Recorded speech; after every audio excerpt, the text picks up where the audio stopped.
Art is lovely. It's magical, it's a flow of life as art imitates life and life imitates art and creativity courses through our veins but you know what else? Well, art, it can be gnarly. Hi most amazing fam, my name is Abby and today I'm bringing you top 10 scary paintings that will haunt your dreams. The great thing about art is that it's not limited to anything but our imagination and your mind can be a pretty dark place, so let's check out some really scary paintings. At number 10, The Face of War from 1941 by Salvador Dali. The Spanish Civil War and the Second World War were likely influences in Dali's painting. There are skulls in increasing states of decay further into the painting you go. The snakes writhe around the tormented face. The whole painting is done in a muted tone of browns, nearly lacking the liveliness of color except for the hopeful bit of blue sky in the background. And in his diary, Dali wrote that the anguish of death was one of the most energetic motors that make the artistic and superfine brain of Salvador Dali function. He also wrote,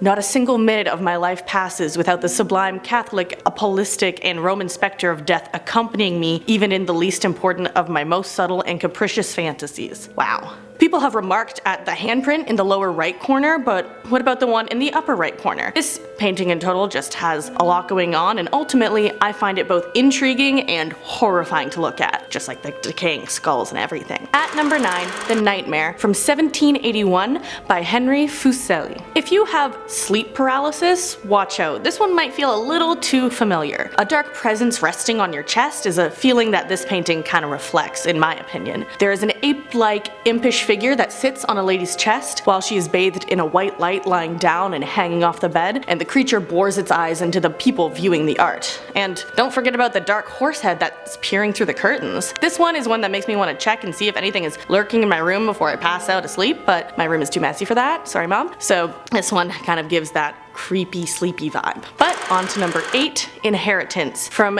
1897 by Edvard Munch. You may know Munch's name from his famous work, The Scream, which is like, and his work in Expressionism. Also, people talk about his work, The Dead Mother, being haunted just like Amy did in her video on cursed paintings. But right now, I'm talking about his work, Inheritance. It appears to be a woman crying over her child, but we can tell something isn't right. Healthy children have more substance than this, and the head to body ratio is off. The baby, to me, looks a little alien, and there's yellowed skin and some blood splatter. To me, it looks like a young and pained version of The Scream, which isn't, of course, the right interpretation or the real one, because truly what this painting is about is the horrors of syphilis, a commonly transmitted STD. It was a bit of a taboo at the time to depict in art, so it caused quite a stir in society, which kind of is what you hope art can do, raise awareness. But scary to look at nonetheless. On to number 7. The Sleep by Vincent Castiglia at number 7, made in 2006. This man's main medium is blood on paper, and he goes into it on his website, saying his pieces are painted with what could be thought of as liquid flesh, and in this way the subject's realism is not merely an optical illusion due to its level of detail, but rather an actual transference of flesh and blood to each work. And so haunting is a good way to describe Castiglia's highly realistic monochrome works, because for sure even more so creepy when you find out he siphons his own blood in his studio, and he's trying to divide the barrier between artist and art, literally putting himself into his work. So he's currently still making things, so get a piece of him while you can get it, I guess. And he's talking about life, death, the human condition, really gets your mind going. A lot of creepy pieces, check it out if you're into that. At number 6, Kohada Kohajia from the year 1831 by Katsushika Hokusai. This piece is from the series 100 Ghost Stories. This one is showing a part of the story where an actor rises from the dead after his murder to scare his wife and her new lover. Now, we love some spooky scary skeletons, but if this zombie looking guy showed up to scare me with bloodshot eyes, muscles barely holding him up, and gave me that look, like the creepy puppy dog eyes, I would 100% run. By the way, the artist of this scary art, Hokusai, is also the Japanese artist behind the famous wave painting, and as we're about halfway through this, let's show that one for a little palette cleanser. A little wave. Okay, that's nice. But we can't stay in that zone. On to more creepy paintings. Okay, back to scary with number 5, Judith beheading Holofernes from 1620 by Artemisia Gentilschi. She was from 1620. She should not mind. Anyways, just like the title, this painting is depicting the story from the Bible when Judith beheads Holofernes. A quick summary for you: Holofernes was the general of the army that messed with Judah's city, so she dressed up like really nice and then walked up to his army camp with the excuse that she had some intel he might want. Then he was like, ooh, I'm gonna try to seduce her, so she took that as her chance to get rid of him. Some people see this as an autobiographical statement of revenge from the author, since she had a guy wrong her in her life, and yeah, I would not want to be the man that wronged Gentilschi. This is gory, and the head will be rolling in my dreams tonight. Ooh, like, it's a lot. Scary to look at. Ooh.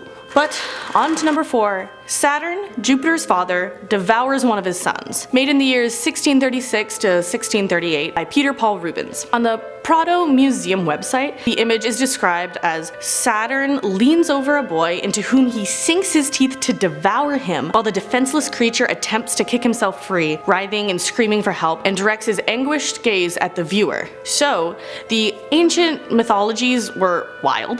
This is from the Greek myth of Titan, adapted to the Roman name Saturn, because the Romans copied the Greek so it could also be seen as a Roman myth, but that's another subject. Anyways, Titan would eat his children, and that's where we got the idea that Zeus was all powerful because he's the guy that fought his way out of his dad's stomach. And yeah, the man has daddy issues, you can see why. But as you can see, art that is inspired by this concept doesn't exactly produce images that bring peace to mind, but we have another one just like this coming up next. So as you can see at number 3, Saturn devouring his son, made in the years 1819 to 1823, Francisco Goya made another adaptation of the same myth done nearly 200 years later. Goya might have seen that other one and was like, okay, I see you, but what if it was scarier and Saturn had a look that was really wild in his eyes? Like, look into these eyes, like zoom in. This Titan is unhinged. This is possibly super dark because Goya was going through a dark period himself. Between 1819 and 1823, he painted on his walls various dark imagery during a time he was dealing with illness. Now,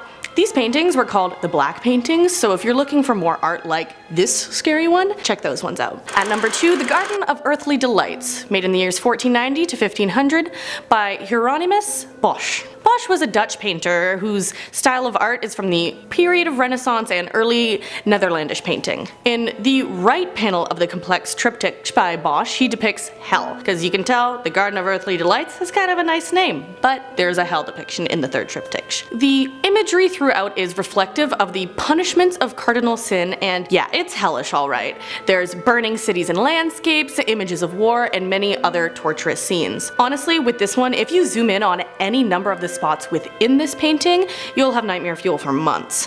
There's just so much, like it's hard to process the amount, just scary things in that one. But on to number 1. You are in for a treat because the artist, ZDZISLAW has it all. Get ready for some dystopian surrealism. Get ready to lose your mind.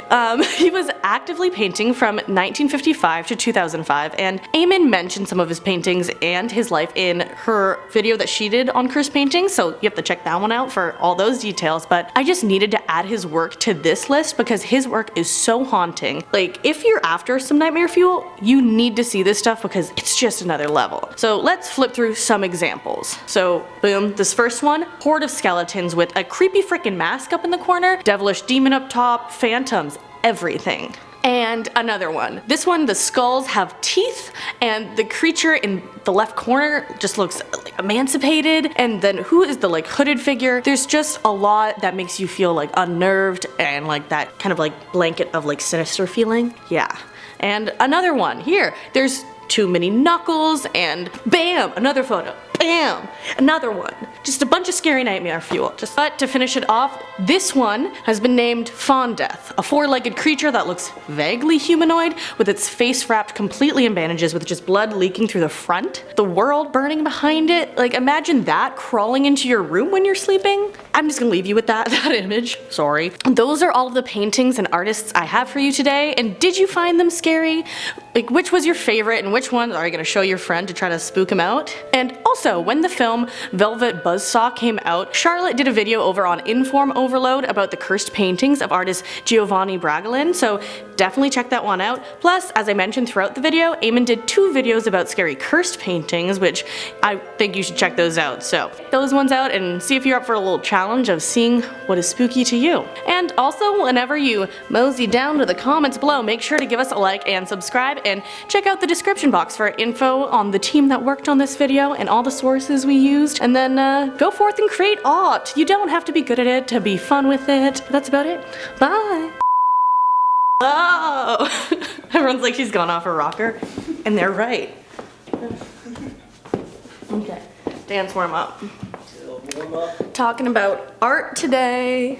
It's an art day today. Yeah, I actually worked at an art camp this past summer. An art factory. Art gallery. An art gallery, the Art Gallery of Ontario.